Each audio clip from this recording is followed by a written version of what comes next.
Halo adik-adik, salam jumpa kembali bersama saya Ibu Imel. Di video kali ini saya akan membahas soal program linear, pola minimum dengan menggunakan metode simplex. Disimak baik-baik ya adik-adik. Soal ini merupakan kelanjutan dari video sebelumnya. Jadi adik-adik silakan simak video sebelumnya, lalu ada tugasnya ini adalah soal yang akan kita bahas, jadi adik-adik tinggal menyesuaikan atau membandingkan apakah jawaban yang adik-adik kerjakan itu sudah benar atau belum.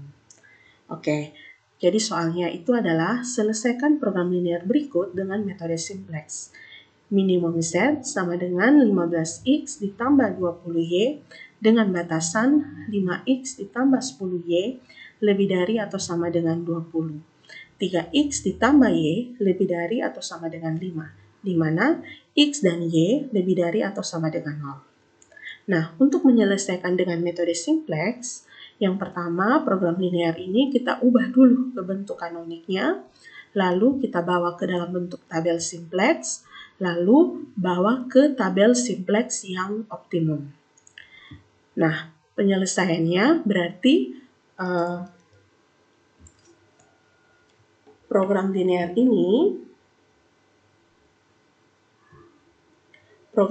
yang ini kita bawa dulu ke dalam bentuk kanoniknya.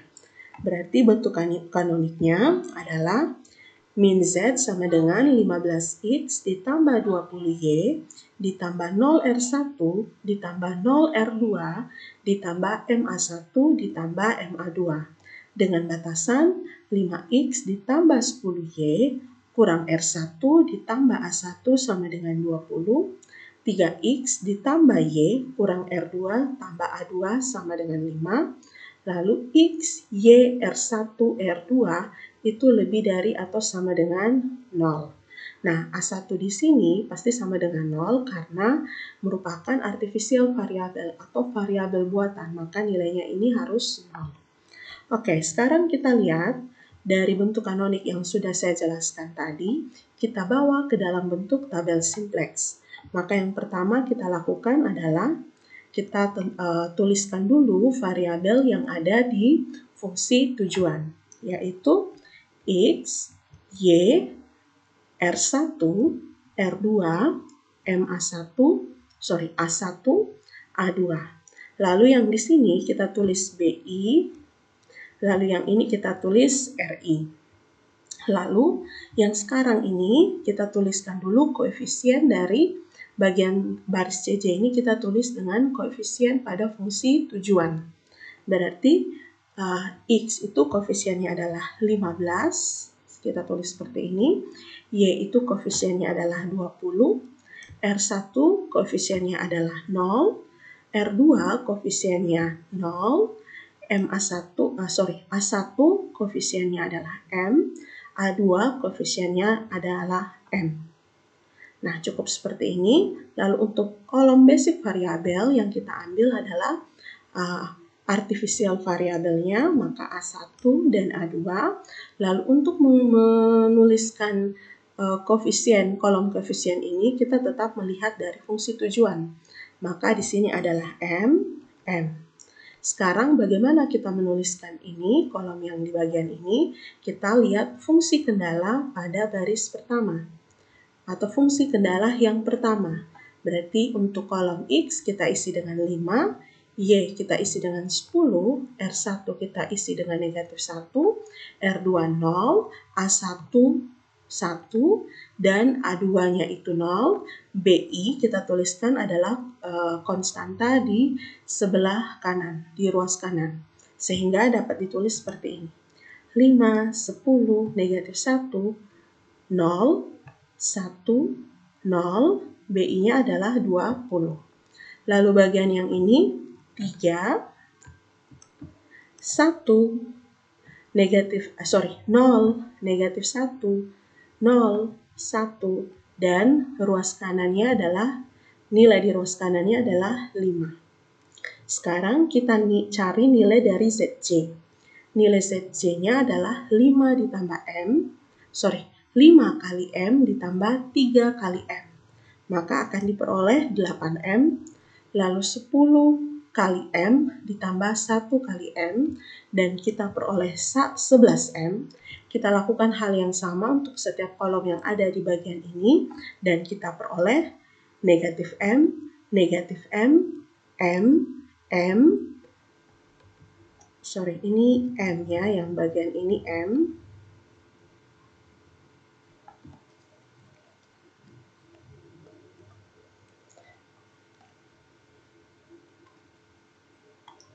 Oke, selanjutnya ketika kita sudah mendapatkan nilai optimum untuk iterasi pertama itu adalah 25M, sekarang kita cek apakah 25M ini adalah nilai minimumnya dengan cara mencari ZC kurang CJ.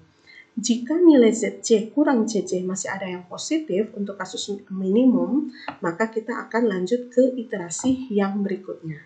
Dan kita cek 8M dikurangi 15, 11M dikurangi 20, lalu negatif M, 0, 0, ya. Dan sekarang kita lihat ternyata nilai ZC kurang CJ masih ada yang positif, yaitu 8M kurang 15 dan 11M kurang 20.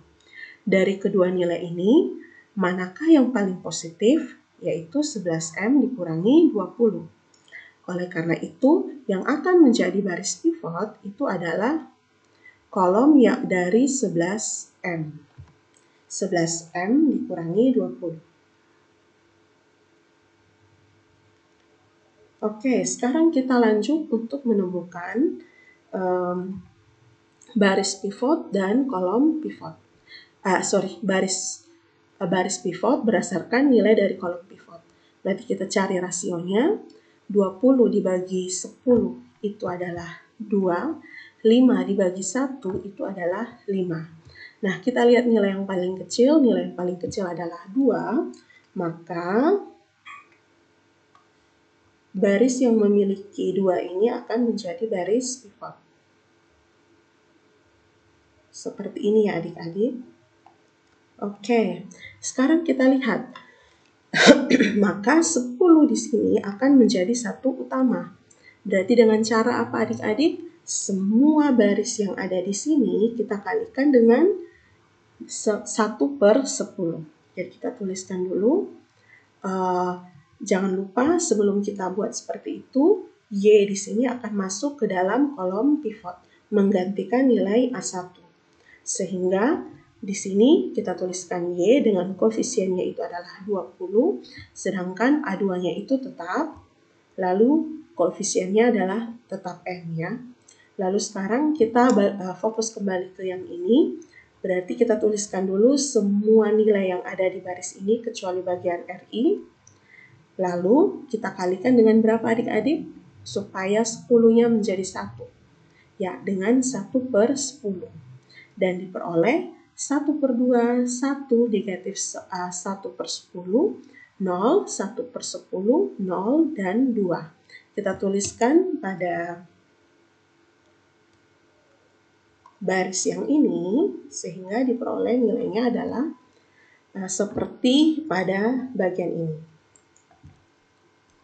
Seperti ini ya adik. Oke, sekarang perhatikan kalau di sini sudah menjadi satu utama, maka bagian ini harus 0. Kalau harus menjadi 0, maka kita harus kaitkan dengan bagian yang ini ya adik-adik. Berarti apa? Ini bagian yang ini kita kalikan dengan negatif 1. Lalu kita jumlahkan dengan yang ini. Kenapa kita kalikan dengan negatif 1? Karena di sini 1. Berarti untuk menjadi 0, di sini kita harus jumlahkan dengan bagian negatif 1-nya. Karena 1 tambah negatif 1 itu 0. Berarti kita kalikan negatif 1 untuk baris yang ini, baris yang sudah memiliki satu utama. Lalu kita peroleh seperti ini. Nah, sekarang kita jumlahkan dengan baris yang ini. 310, negatif 10, 15. Kita tuliskan dan kita jumlahkan diperoleh 5/2, 0, 1/10, negatif 1, negatif 1/10, 1, dan 3. Lalu kita tuliskan pada bagian yang ini. Seperti ini. Oke. Nah, sekarang berarti langkah berikutnya adalah kita mencari nilai ZJ. Oke, nilai ZJ sama seperti cara sebelumnya, 1/2 dikalikan dengan 20 ditambah 5/2 dikalikan dengan M. Dan kita peroleh seperti ini, 20 ditambah 5M/2, lalu 20, lalu kita peroleh M kurang 20/10, negatif M, lalu 20 kurang M per 10, M, lalu 40 ditambah 3M.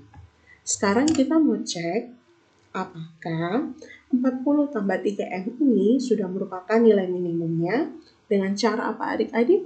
Ya, benar sekali, dengan melihat nilai ZC dikurangi dengan CJ. Oke, sekarang kita lihat 20 ditambah 5M/2 dikurangi dengan 15. Itu kita peroleh 5M kurang 10/2. Lalu 20 dikurangi 20 itu 0. M kurang 20/10 itu M kurang 20/10. Dan seterusnya kita peroleh negatif M, 20 kurang 11M/10, 0. Dan sekarang kita lihat apakah semua nilai ZJ kurang CJ sudah kurang dari atau sama dengan 0, atau masih ada yang positif? Ternyata masih ada yang positif, yaitu 5M kurang 10/2. Maka kolom yang mengandung 5M per 10 ditambah 2 ini akan masuk menjadi baris pivot.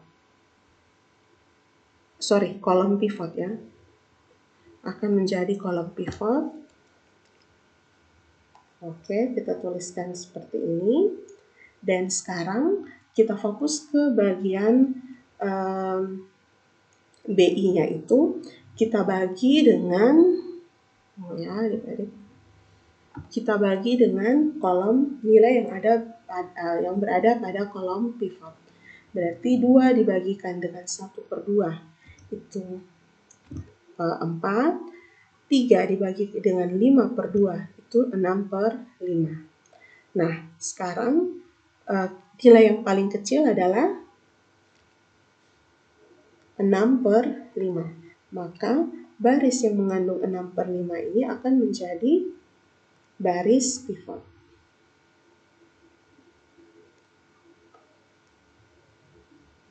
Ya, ini tadi yang menjadi kolom pivotnya.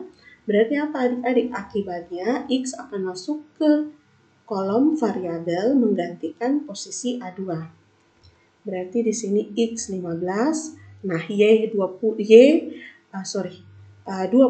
ini tidak berubah. Nah, sama seperti cara sebelumnya, maka 5/2 ini akan menjadi apa adik-adik? Akan menjadi satu utama.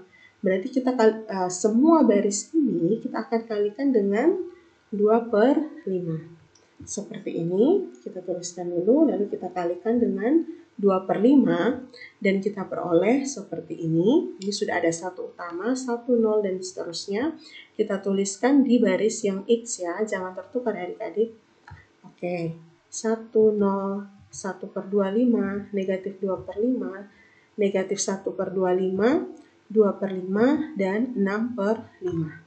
Lalu untuk bagian Y-nya berarti harus bagaimana adik-adik? Ya, tentu saja di sini harus 0. Maka apa? Kita kalikan seluruh baris yang mengandung satu utama ini dengan berapa? Dengan negatif 1/2. Supaya nanti dijumlahkan dengan 1/2 nilainya 0. Nah, kita kalikan, adik-adik fokus di sini. Itu kita peroleh seperti ini. Setelah itu kita tambahkan dengan baris yang ada di sini. Baris yang ini kita tambahkan di bagian sini. Oke, seperti ini. Lalu kita jumlahkan dan nilainya adalah 0, 1, negatif 3/25, 1/5, 3/25, negatif 1/5, dan 7/5. Kita tuliskan nilai ini pada bagian yang ini. Oke, dan kita tulis seperti ini. Oke, langkah selanjutnya apa adik-adik? Kita mencari nilai ZJ. ZJ-nya caranya sama, 0 kali 20 ditambah 1 kali 15. Kita peroleh 15 dan seterusnya adik-adik, cara yang sama. Dan Sekarang kita mau cek apakah 46 ini merupakan nilai yang minimum. Nah, kita cek apa adik-adik? Nilai dari ZC kurang CC. Berarti 15 dikurangi dengan 15 itu 0, 20 dikurang 20 itu 0, negatif 9/5 dikurangi 0 itu senegatif 9/5, negatif 2 dikurangi 0 negatif 2, 9/5 dikurangi M itu adalah 9/5 M/5, lalu 2 kurang M, dan sekarang kita lihat apakah nilai ini sudah kurang dari atau sama dengan 0. Ya, ternyata nilainya semuanya sudah kurang dari atau sama dengan 0. Maka bisa kita simpulkan bahwa Z-min dari program linear yang tadi kita di soal sebelumnya itu adalah soal ini ya, di bagian yang ini adalah Z-min sama dengan 46 dengan X-nya, kita lihat yang ini, X nilainya 6/5 dan Y nilainya adalah 7/5. Seperti itu ya adik-adik, bagaimana bisa paham bagaimana menyelesaikan program linear pola minimum menggunakan metode simplex. Mudah ya adik-adik? Oke, jadi demikian penjelasan saya terkait bagaimana menyelesaikan program linear pola minimum menggunakan metode simplex. Semoga video ini bermanfaat. Sampai jumpa.